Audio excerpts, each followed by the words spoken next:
আসসালামু আলাইকুম সবাইকে। সবাই কেমন আছেন? তো আমরা কক্সবাজার চলে এসেছি। আর কক্সবাজারে আমরা অনেক ভোরবেলা নেমেছি। তো এই ভোরবেলা তো আমাদের চেক ইন করা সম্ভব না। তাই আমরা ভাবছিলাম যে আয়াজকে নিয়ে এতক্ষণ কোথায় ওয়েট করব। তার উপরে আমাদের মেন হোটেল যেটা সেটা ছিল ইনানি বিচে, আর আমরা ছিলাম কক্সবাজারে। সেই দিন এত বৃষ্টি ছিল সকাল থেকে, তো ভাবলাম টেম্পোরারিলি একটা হোটেল বুক করি, যেটা আমরা দুপুর পর্যন্ত স্টে করব। লাঞ্চ টাঞ্চ করে তারপরে আমরা ইনানি বিচের দিকে রওনা হব। তো সেই হোটেলে আমরা সবাই কিছুক্ষণ রেস্ট করলাম। আয়াজ ঘুমিয়ে গেছিল, আমি একটু কফি খেয়েছি। তারপরে আবার আমরা লাঞ্চের জন্য বের হয়ে গেছি। আর আমি কক্সবাজারে আসার আগে লাঞ্চের জন্য বা ডিনারের জন্য কয়েকটা অপশন রেখেছিলাম যে এই রেস্টুরেন্ট গুলাতে আমি ভিজিট করব। যেমন একটা ছিল পালঙ্কি, আরেকটা ছিল পৌষি। হয়তো আপনারা যারা কক্সবাজারে গেছেন তারা মোটামুটি এগুলোর নাম শুনেই থাকবেন। তো আমরা এই টাইমে পালঙ্কিতে গেছিলাম। আমি এই পালঙ্কি রেস্টুরেন্টটা নিয়ে অনেকগুলো রিভিউ দেখেছি, তো সবগুলোই ভালো ছিল। আর এই কারণেই আমি এসেছিলাম যে এখানে আমরা আজকে লাঞ্চ করব। আমরা অর্ডার প্লেস করে দিয়ে আয়াজের সাথে খেলছিলাম। আয়াজ দৌড়ে বেড়াচ্ছিল, পুরো রেস্টুরেন্ট জুড়ে দৌড়াদৌড়ি করছিল।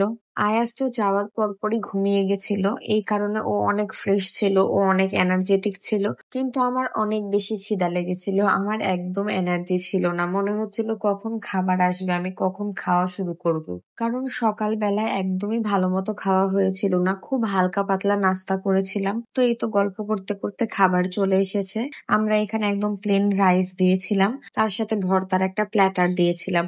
এখানে মনে হয় 8 রকমের ভর্তা ছিল। আর প্রতিটা ভর্তাই অনেক সুন্দর টেস্টি ছিল। আমি প্রতিটা ভর্তা অল্প অল্প করে নিয়ে খেয়েছিলাম।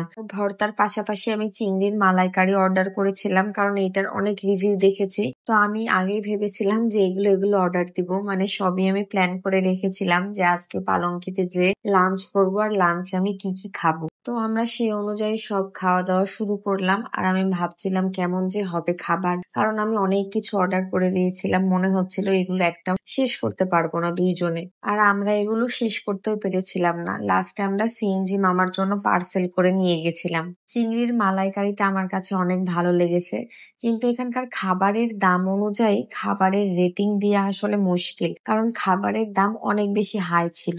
অবশ্য পুরো কক্সবাজারেই সব খাবারের দাম আমার কাছে মনে হয়েছে একটু হলেও বেশি নিচ্ছে।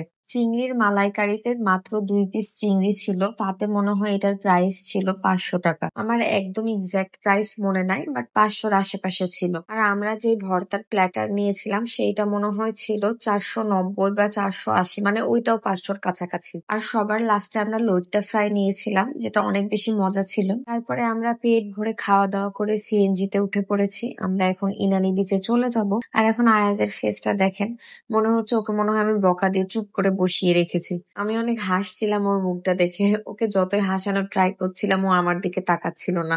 আর আমরা সিএনজিতে বসে বাইরে দেখতে দেখতে যাচ্ছিলাম। এই যে বাইরে কক্সবাজারের ফিল চলে এসেছে, সমুদ্র দেখা যাচ্ছিল, আমার খুব বেশি ভালো লাগছিল। যদিও ক্যামেরাতে এতটা সুন্দর আসেনি, কিন্তু আসলে রিয়েল চোখে দেখতে এটা অনেক সুন্দর লাগছিল। মনে হচ্ছিল সমুদ্র একদম কাছে চলে এসেছে। আর এইদিকে আয়াজ ওর আব্বুর কোলে বসে দেখেন আদর নিচ্ছে কিভাবে। আর একটু পরে আয়াজ আদর নিতে নিতে ঘুমিয়ে গেছিল। দেখেন ওর কিন্তু চোখে এখন অনেক ঘুম। আর আয়াজের এরকম খোলামেলা জার্নি অনেক পছন্দ, সিএনজি জার্নি, রিক্সা জার্নি, অটো জার্নি, মানে আয়াজ এগুলো অনেক পছন্দ করে। এগুলো গাড়িতে উঠলে ও একটু পরে ঘুমিয়ে যায়। এইদিকে আমি বসে বসে ভিডিও করছিলাম সমুদ্রের, যদিও খুব একটা ভালো আসছিল না। তো আজকের জন্য এইটুকুই। আল্লাহ হাফেজ সবাইকে।